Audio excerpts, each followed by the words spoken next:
Music in the American public schools is a narrow field with narrow roots. For dozens of years, the traditional makeup of music in schools had primarily involved a wind band, a string orchestra, and a choir. And they sang or played music written dozens, if not hundreds of years ago, written by old white dudes and played by old white dudes. There have been a few additions since then, both in the ensemble and repertoire departments, but there are still lingering effects from the Western European and American influences. And there is no area that is impacted more than diversity. There was a study done in 2016 that sought to determine the proportion of U.S. high school students who participated in music and establish their demographic profile. The study was done by Kenneth Elpis and Carlos R. Abril and was titled High School Ensemble Students in the United States, a Demographic Profile. Now, this study took into account the school's population when surveying what populations of students were participating in music. So, all of these statistics that are about to come up are relative to the population of the individual schools. So, they discovered that statistically significant more females than males participated in music, and in choir it was a 70-30 split. They also found that significantly more white students than the school population participated in music. Statistically, less Hispanic students participated in music. Students in the lowest socioeconomic quartile significantly underrepresented in the music field, and students in the highest quartile were significantly overrepresented. Similarly, native English speakers were significantly overrepresented, and native Spanish speakers were significantly underrepresented. So, this paints a picture of a majority white, female, high socioeconomic status, English-speaking student as the average music student. And this is proven to be statistically significant across hundreds of thousands of students. So, if so many music teachers say that music is for everyone, why are the diversity of our ensembles so low compared to the school population?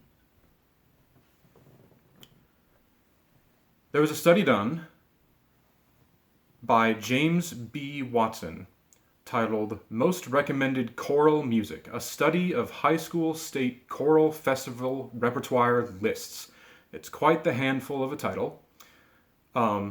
It is a list of popular state festival repertoire from 20 states, and it also includes a survey from repertoire directors that selected that music for the state festivals. And it also includes surveys for the importance of the different styles. So what these directors thought the most important styles of music were. Now, world music is classified as anything outside of Western Europe or North America, pretty much. Russia is excluded because it's lumped in along with Europe for various reasons.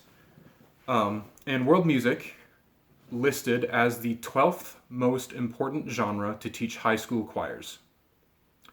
It was tied with a lot of other genres for 12th.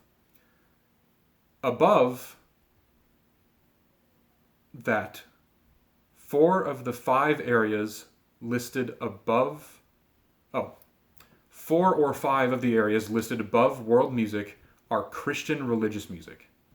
So out of 11 potential genres of music for festival choirs to sing, almost 50% are directly Christian religious music. Now, the list is compiled of over 200 pieces, and these are the most popular pieces across the 20 states. And out of those 200 pieces and works from 20 states, there are 0 entries that categorize as world music. Out of these 200 pieces, at least a quarter are tied directly with the Christian religion and the church. So, why aren't people joining choir? Maybe because they have to sing Gloria in excelsis Deo in 10 different songs and only sing in English, Italian, Latin, or German all of the time.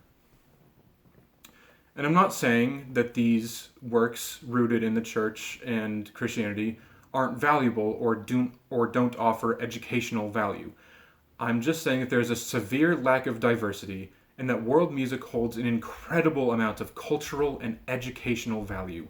There is no way that the only music worth singing for contests comes from Europe and the United States. But that's what the list says. 100% of the music in the popular repertoire list is from Europe and North America.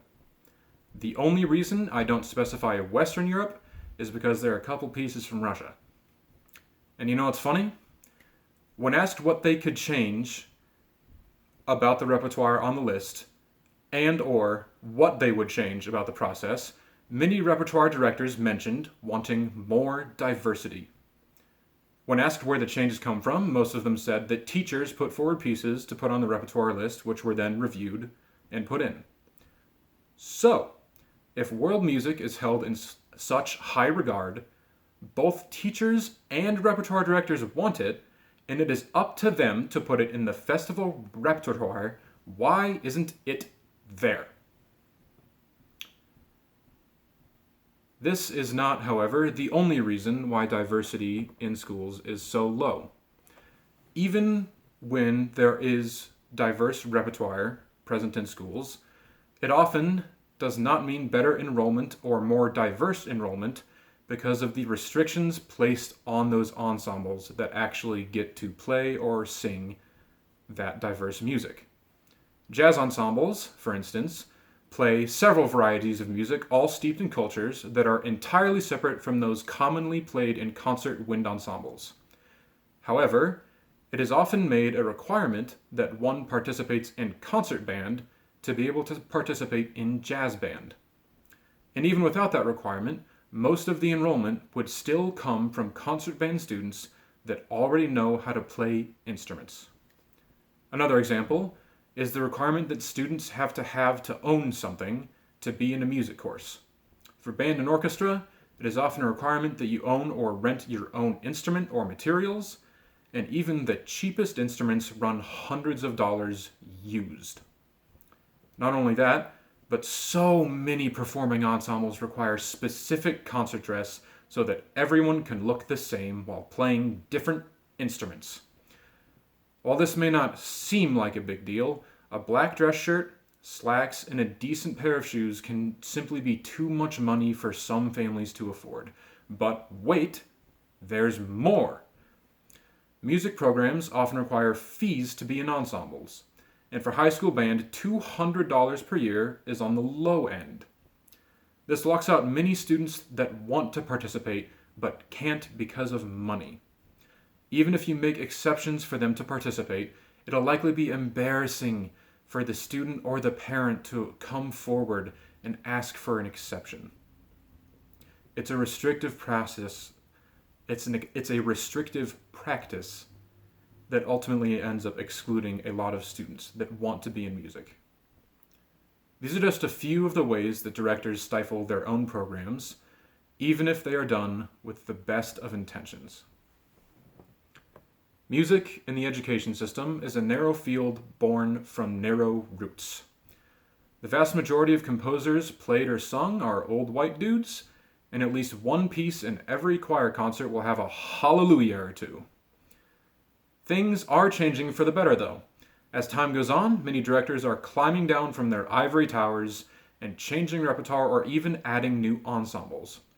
A rising trend in the field is the modern band, where any student can join to learn to sing or play the guitar, drums, ukulele, bass guitar, or keyboard.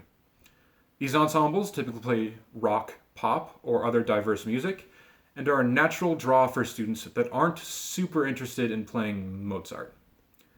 Each instrument has varying levels of parts that they can play, so that the next Jimi Hendrix can play with Timmy Two Thumbs, and great music can still be made despite the difference in skill. Music education needs more things like this. It needs more music that is actually for everyone and is open to everyone. It needs to cater towards diverse groups, and then, from there, it is likely that recruitment in the more traditional ensembles will rise as more and more students from more diverse students discover a passion for music. My name is Clark Elford. Thank you for your time.